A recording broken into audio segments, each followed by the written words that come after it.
Dentro de alguns instantes, você ouvirá o devocional do Projeto Cativo à Palavra. Antes, inscreva-se em nosso canal, ative a notificação e curta os nossos conteúdos. Inscreva-se também em nossas plataformas de streaming de áudio, siga as nossas redes sociais e seja edificado pelos nossos artigos, devocionais e reflexões em nosso site cativoapalavra.com. E na lição de hoje nós falaremos então qual é a ligação existente entre as missões transculturais e o sacerdócio universal. O que a Bíblia nos mostra sobre as missões transculturais e o sacerdócio universal. E o texto base, como os irmãos podem ver, está em 1 de Pedro, capítulo 2, versículos 9 e 10. Meus irmãos, esse texto que nós podemos ver, nós vamos, 1 Pedro, essa carta do apóstolo Pedro, essa carta provavelmente foi escrita entre os anos 64 e 65 depois de Cristo. E essa carta de Pedro, ela tem como pano de fundo, e isso é fundamental nós entendermos, esse pano de fundo da carta de Pedro, é a perseguição por parte de Nero. Então, os crentes, nesse momento em que Pedro escreveu essa carta, os crentes estavam dispersos pela Ásia Menor e eram crentes judeus, mas há quem diga também que haviam crentes gentios. Então Pedro, ele escreve essa carta para encorajar, para fortalecer, para consolar, para encorajar estes irmãos que estavam sendo perseguidos por parte do imperador Nero. Então Pedro escreve essa carta, essa epístola, para exortação, para que estes crentes da Ásia Menor permanecessem firmes, permanecessem em santidade, mesmo diante das perseguições. E isso é um desafio para nós, para o crente de todas as épocas, de todos os tempos. Independentemente do governo, independentemente da situação ao qual nós estamos, seja financeira, seja material, seja por parte de líderes, nós somos exortados através dessa carta a permanecermos firmes em santidade, mesmo diante do sofrimento, mesmo diante da perseguição. Contudo, irmãos, o contexto imediato dessa epístola aqui, no capítulo 2, nós podemos ver aqui que Pedro, no capítulo 2, ele nos faz uma lembrança poderosa do nosso chamado divino e nossa responsabilidade como filhos de Deus, a nossa responsabilidade como crentes. Ele vai destacar aqui no capítulo 2 que nós somos pedras vivas, nós formamos uma casa espiritual, uma comunidade que reflete a bondade de Deus. Isso ele vai destacar aqui no capítulo 2. Então, ao enfrentarmos os desafios da vida, somos encorajados a imitar a Jesus. E esse é o ponto alto da epístola de Pedro. Porque veja que Pedro, se os irmãos lerem, ele vai usar como exemplo Jesus, que nós devemos imitá-lo. Porque mesmo diante do sofrimento, mesmo diante da angústia, Jesus permaneceu firme. E assim nós devemos imitá-lo. Devemos imitar a Jesus, que ele vai mostrar que é a pedra angular, que sofreu, mas permaneceu firme. Vejamos, portanto, algumas lições preciosas que nós podemos aprender, então, a partir dessa epístola. E a primeira lição que nós podemos aprender aqui, meus irmãos, é a partir do versículo 9. Veja aí, acompanhe comigo a partir do versículo 9. Capítulo 2, versículo 9. Ele diz assim, Pedro diz, vós, porém... Veja, irmãos, que Pedro, ele inicia essa carta dizendo vós, porém. Aqui, para nós, não aparece, mas no grego há uma adversativa aqui. O porém aqui no texto é uma adversativa, ou seja, mais vocês, é isso que Pedro está dizendo. Mas o que é então conjunção adversativa. O que é uma conjunção adversativa? O que quer dizer mais? Uma conjunção adversativa, ela expressa oposição. Isso que uma conjunção adversativa expressa. Ela expressa uma oposição. Por exemplo, ele estava cansado, mas foi trabalhar. Veja, ele estava cansado, mas foi trabalhar. Ele estava com sono, mas foi estudar. Ele estava cansado, mas foi cultuar a Deus. Então veja por que Pedro, ele começa então com essa adversativa, vós porém. Por que ele começa com essa adversativa? Porque aqui, irmãos, Pedro está fazendo uma divisão, está fazendo uma oposição entre aqueles que são crentes e aqueles que não são crentes. Ele está fazendo uma adversativa entre aqueles que são descrentes e aqueles que são crentes. Isso nós podemos observar a partir dos versículos anteriores. Veja comigo a partir capítulo 2, versículo de número... Vamos ler a partir do versículo 1. Capítulo 2, versículo 1. Despojando-vos, portanto, de toda a maldade e dolo, de hipocrisias e invejas e de toda sorte de maledicências. Desejai ardentemente, como crianças recém-nascidas, o genuíno leite espiritual, para que por ele vos seja dado crescimento para a salvação. Se é que já tendes a experiência de que o Senhor é bondoso. Chegando-vos para ele, a pedra viva, a pedra que vive, rejeitada sim pelos homens, mas para com Deus, eleita e preciosa. Também vós mesmos, como pedras que vivem, sois edificados casa espiritual para ser de sacerdócio santo, a fim de oferecer de sacrifícios espirituais agradáveis a Deus por intermédio de Jesus Cristo. Pois isso está na Escritura. Eis que ponho em Sião uma pedra angular, eleita e preciosa, e quem nela crer não será de modo algum envergonhado. Para vós outros, portanto, veja aí, para vós outros, portanto, os que credes, é preciosidade, mas para os descrentes, a pedra que os construtores rejeitaram, essa veio a ser a principal pedra angular, e pedra de tropeço e rocha de ofensa. São estes que tropeçam na palavra, sendo desobedientes para o que também foram postos. Então veja que há aqueles que são desobedientes, que a pedra viva, ela serve de tropeço. Mas aí Pedro vai dizer, mas para vós outros, mas vós outro. Em oposição a esses que são desobedientes, em oposição a esses que rejeitaram essa pedra viva, vocês são diferentes. Vocês não são assim. Vocês não são assim. E veja então que ele vai dizer que nós temos um estado privilegiado diante de Deus. Nós temos um estado privilegiado diante de Deus. Nós não somos como esses descrentes. Nós temos uma posição privilegiada diante de Deus. Vocês, portanto, Pedro está querendo dizer, vocês não são como esses descrentes. Vocês possuem uma posição privilegiada diante de Deus. Então nós vamos ver aqui qual é a nossa posição privilegiada diante de Deus. O que Pedro nos ensina a respeito da nossa posição privilegiada diante de Deus. Em primeiro lugar, nós temos a posição de raça eleita. Essa é a nossa posição diante de Deus.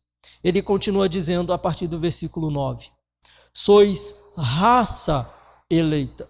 Pedro, meus irmãos, não está dizendo que aqui existe uma elite espiritual. Pedro não está dizendo que existe aqui uma elite espiritual ou uma elite de sangue azul. Não é isso que Pedro está dizendo aqui.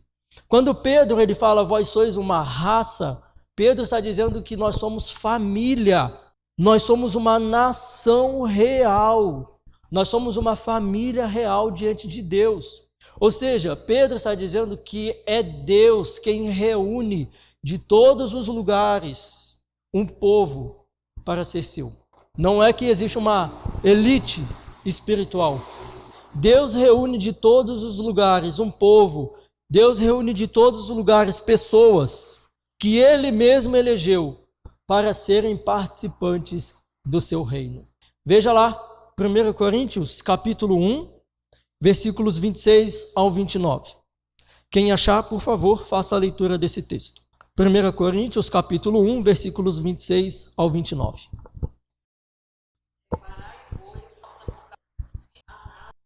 Amém. Então veja, irmãos, que Paulo ele convida os irmãos a repararem, a observarem a vocação. E é isso que nós vamos fazer aqui nesta manhã. Então veja, reparai, pois, na vossa vocação, visto que não foram chamados muitos sábios. Tem sábios aqui? Tem alguém que é muito sábio aqui? Ele continua dizendo, nem muitos poderosos. Tem alguém que é poderoso aqui? Ele continua dizendo, nem muitos de nobre nascimento. Tem alguém de nobre nascimento aqui? Então, pelo contrário, Deus escolheu as coisas loucas do mundo. Deus escolheu você, irmão. Deus escolheu você.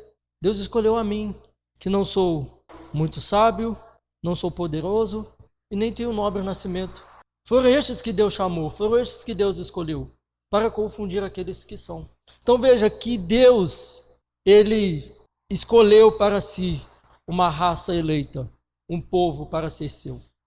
Em segundo lugar, Pedro nos mostra, agora, voltando para a epístola de Pedro, que nós temos uma posição de sacerdócio real. O texto continua dizendo no versículo 9, sacerdócio real. Então veja que nós podemos observar, a partir do Antigo Testamento, que existem os 3 ofícios. E quais são esses 3 ofícios? Profeta, sacerdote e rei. Esses ofícios fazem parte do Antigo Testamento. Mas em específico, o sacerdote, qual era a função do sacerdote? A função do sacerdote no Antigo Testamento era aquele que oficiava diante de Deus. Era aquele que oferecia o sacrifício diante de Deus. Enquanto o profeta era aquele que recebia a voz de Deus e passava para o povo, o sacerdote era aquele que ouvia a voz do povo e levava diante de Deus. Então este era o sacerdócio no Antigo Testamento. E Israel, se nós observarmos, foi chamado para ser uma nação, para ser a nação de um reino de sacerdote. Veja lá o que diz Êxodo capítulo 19, versículo 6. Êxodo capítulo 19, versículo 6. Versículo 6. Vós me sereis reinos de sacerdotes. Então veja que há Deus ele diz para o povo, vocês me serão uma nação, um reino de sacerdote. São estas as palavras que falarás aos filhos de Israel. Contudo, irmãos, estes ofícios eles foram interrompidos. Em Israel não tem mais rei, em Israel não tem mais profeta, o ofício profético, e Israel também não tem mais sacerdotes. Não tem mais em Israel. Os profetas falharam, os reis falharam e os sacerdotes também falharam nos seus ofícios. Deus os chama, mas eles falharam. Mas, irmãos, esses ofícios, eles não eram um fim em si mesmo. Porque estes ofícios, sacerdote, profeta e rei, apontavam para algo muito maior. Esses ofícios apontavam para algo que era muito maior. Não era um fim em si mesmo. Esses ofícios apontavam para nós aquele que seria o nosso profeta, aquele que seria o nosso rei e aquele que seria o nosso sumo sacerdote. Esses ofícios apontam para ele. E esses ofícios encontram a sua plenitude na pessoa de Jesus.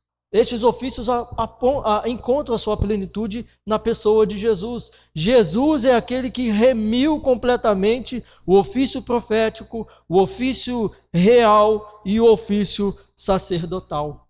E é isso que nós podemos observar ao lermos a carta aos Hebreus.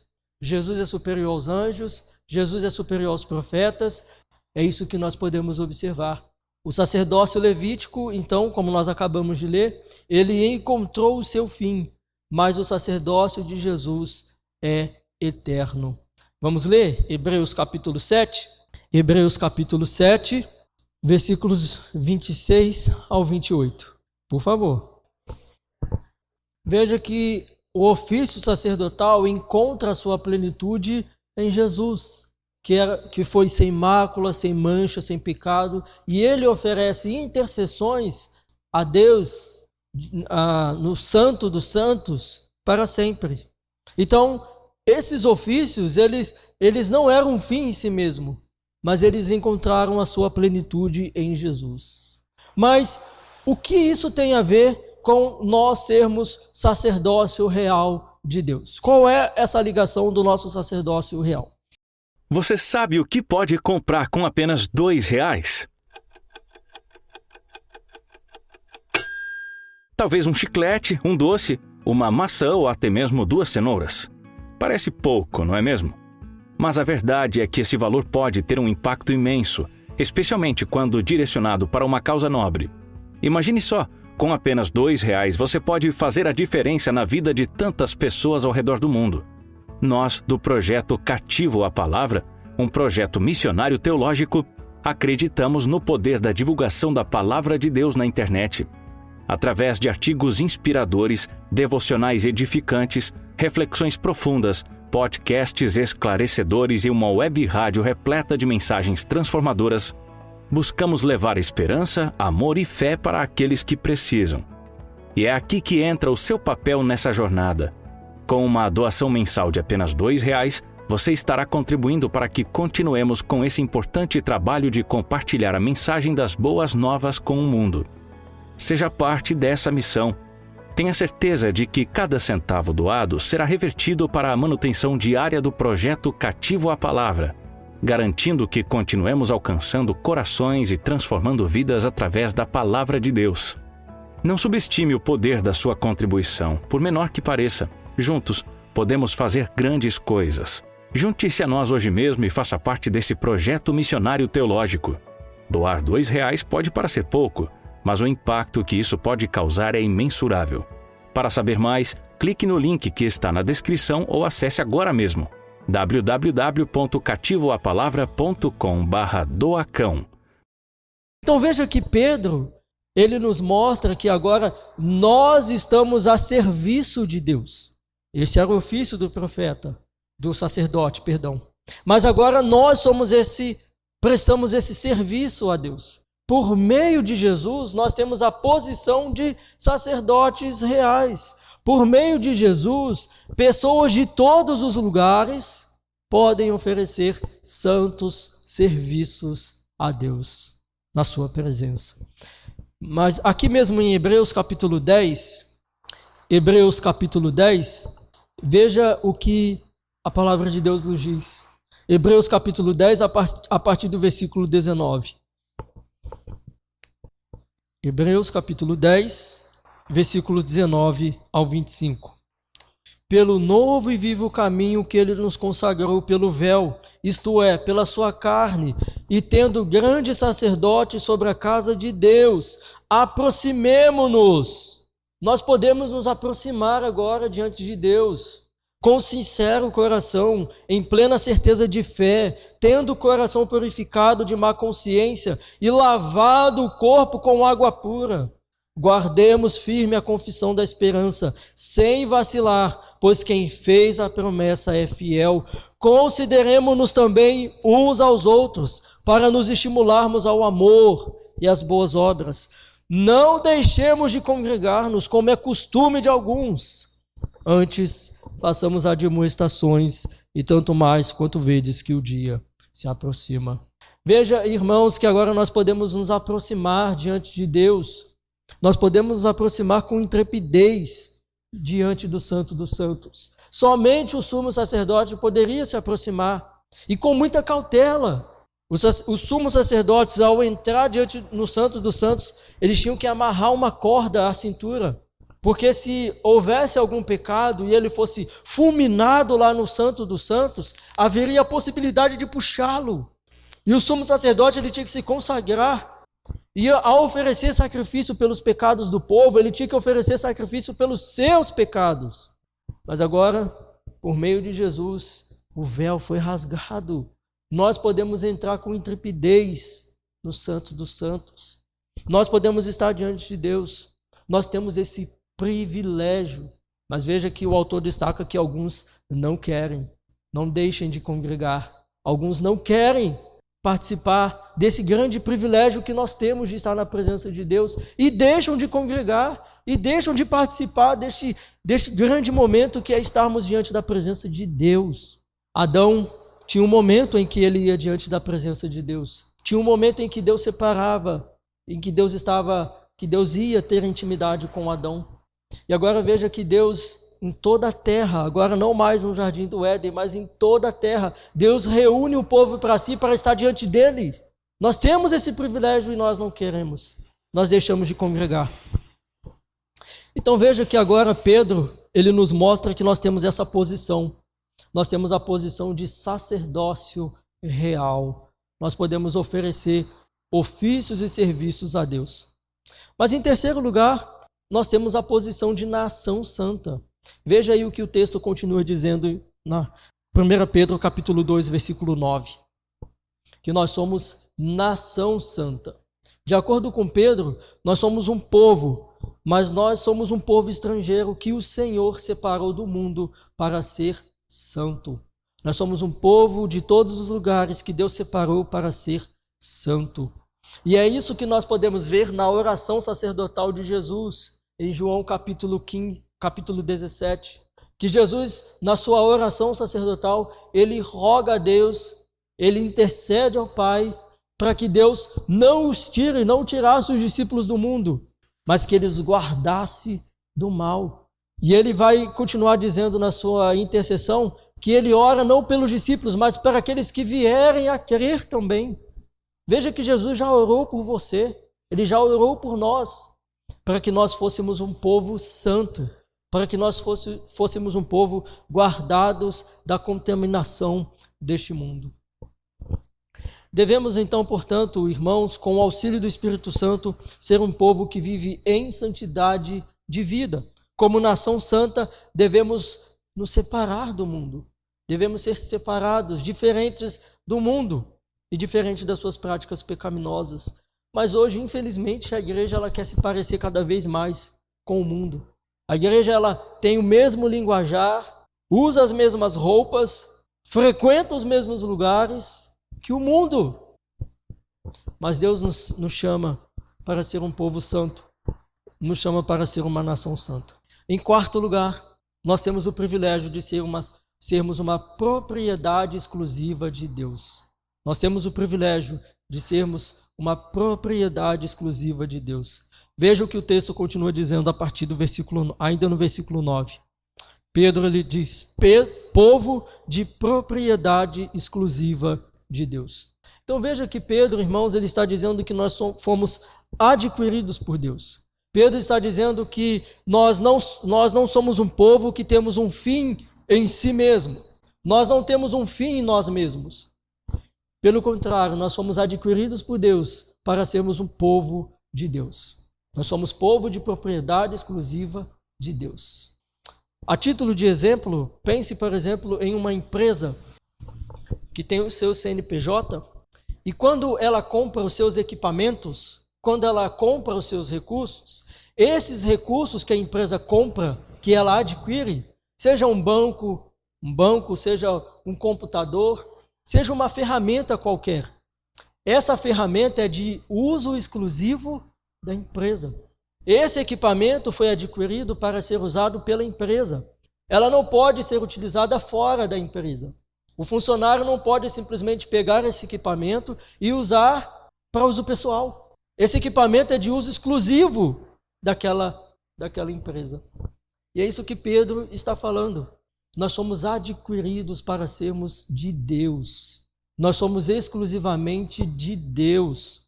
Nós somos povo de propriedade exclusiva de Deus. Portanto, de acordo com Pedro, fomos adquiridos para sermos um povo de propriedade exclusiva de Deus. E eu quero ler aqui com os irmãos 2 textos. Efésios capítulo 1. Alguém abra lá em Efésios capítulo 1, versículos 13 e 14. E Outro, por favor, abra em 1 Coríntios, capítulo 6, versículo 20. Efésios, capítulo 1, versículos 13 e 14. Quem achou, por favor, faça essa leitura.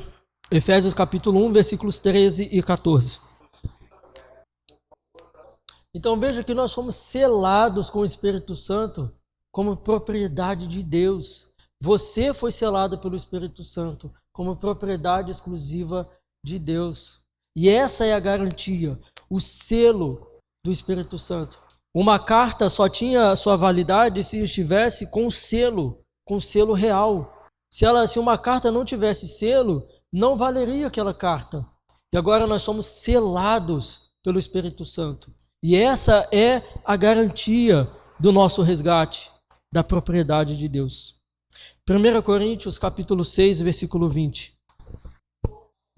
Então veja que nós somos comprados por um alto preço.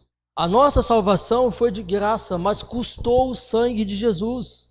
Custou um alto preço. Custou o sangue de Jesus. E agora, portanto, nós devemos glorificar a Deus com o nosso corpo, com a nossa vida, porque nós somos propriedade de Deus. Glorificai a Deus com o vosso corpo. Ainda aqui em 1 Coríntios, agora no capítulo 7, versículo 3, Paulo diz: por preço fostes comprados, não vos torneis escravos de homens. Irmãos, cada um permaneça diante de Deus naquilo em que foi chamado. Então veja que por preço nós somos comprados e por isso nós não devemos nos tornar escravos dos homens, escravos de nós mesmos, mas devemos nos tornar escravos de Deus. E por fim, irmãos, em último lugar, nós temos a posição, Pedro vai destacar que nós temos agora a posição de proclamadores da excelência de Deus. Nós somos proclamadores da excelência de Deus. Veja, acompanhe comigo a leitura no final do versículo 9 e o versículo 10. Pedro diz: a fim de proclamardes as virtudes daquele que vos chamou das trevas para a sua maravilhosa luz. Vós, sim, que antes não erais povo, mas agora sois povo de Deus, que não tinhas alcançado misericórdia, mas agora alcançastes misericórdia. Então veja que, de acordo com Pedro, nós temos o privilégio não apenas de sermos uma raça eleita, não apenas de sermos sacerdócio real, não apenas de sermos propriedade exclusiva de Deus, mas agora nós temos o privilégio de proclamarmos as virtudes de Deus. Nós temos esse privilégio de proclamarmos as virtudes de Deus. E isso, irmãos, independe de ser aqui na igreja, independe de ser no púlpito, em todos os lugares, nós temos o privilégio de proclamar. Nós fomos chamados, nós somos comissionados por Deus a proclamar a sua bondade, os seus atos graciosos, fomos chamados para proclamar a sua retidão, a proclamar os seus atributos, a proclamar a sua santidade e a excelência de Deus. Deus não chamou a escola para isso, Deus não chamou os hospitais para isso, Deus não chamou os governantes para isso, Deus não chamou bombeiros, Deus não chamou, estou falando aqui de instituições, mas Deus chamou a igreja como instituição para proclamar essas verdades. A nós foi confiada, até mesmo nem os anjos receberam essa tarefa, mas a sua igreja foi confiada essa tarefa de proclamar as virtudes de Deus. Veja o privilégio que nós temos. Deus nos chama para falar dele. Temos, portanto, o privilégio de anunciar publicamente a bondade daquele que nos chamou das trevas para a sua maravilhosa luz. E veja, irmãos, isso é muito interessante, que quando Pedro diz que Deus nos tirou das trevas, veja o texto, a fim de proclamarmos as virtudes daquele que vos chamou das trevas para a sua maravilhosa luz. Vós sim que antes não eras povo, mas agora sois povo de Deus, que não tinhas alcançado misericórdia, mas agora alcançados misericórdia. Veja que quando Pedro ele diz das trevas aqui no texto, a ideia é de lugar. Quando Pedro diz das trevas, a ideia é de local, é de lugar. E qual é a ideia de Pedro? Pedro está dizendo que nós estávamos dentro das trevas, que nós estávamos dentro da escuridão, que nós estávamos inseridos no meio da escuridão, nós estávamos no meio do lamaçal de pecado, nós estávamos completamente envolvidos com a escuridão, nós estávamos dentro das trevas, mas Ele nos tirou e nos transportou para o seu reino de luz. Essa é a ideia de Pedro. Deus nos tira do meio das trevas e nos transporta para o seu reino de luz. Ele nos transporta para a sua maravilhosa luz. Quero te convidar a ler comigo Colossenses capítulo 1. Colossenses capítulo 1, versículos 13 e 14. Paulo diz: Ele nos libertou do império das trevas e nos transportou para o reino do Filho do seu amor, no qual temos a redenção, a remissão dos pecados. Então veja que Ele nos libertou do império das trevas e nos transportou para o reino do Filho do seu amor. Deus nos levou para Ele, que é a fonte de toda a luz, para sermos proclamadores da sua excelência. Deus nos chamou para sermos proclamadores da sua excelência. O texto de Salmos, já estou encerrando, Salmos de número 96, veja o que o salmista diz. Salmos 96, dos versos 1 e 3, ele diz: Cantai ao Senhor um cântico novo, cantai ao Senhor todas as terras, cantai ao Senhor, bendizei o seu nome, proclamai a sua salvação dia após dia, anunciai entre as nações a sua glória, entre todos os povos as suas maravilhas. Veja que Ele nos tirou do império das trevas, nos tirou do meio das trevas, para proclamardes o seu poder, para anunciar entre todos os povos, entre todas as nações, a sua glória, entre todos os povos a sua glória. Então veja, irmãos, que privilégio temos nós diante de Deus. Que privilégio nós temos? Nós temos o privilégio de sermos uma raça eleita, de sermos sacerdócio real, de sermos propriedade exclusiva de Deus. E nós temos o privilégio de sermos proclamadores da sua glória, do seu poder. Em conclusão, como tudo isso se aplica às missões transculturais? Somos chamados por Deus para anunciar o Evangelho ao mundo, pois Deus está reunindo pessoas de todas as nações para formar um povo para si. E nós somos chamados para este serviço. Somos sacerdotes reais. Somos chamados para anunciar o Evangelho a todos os povos, nações, tribos e línguas. É, portanto, um dever da igreja e é um privilégio nosso anunciar as maravilhas de Deus entre todos os homens. Que Deus nos abençoe, irmãos, em nome de Jesus. Amém.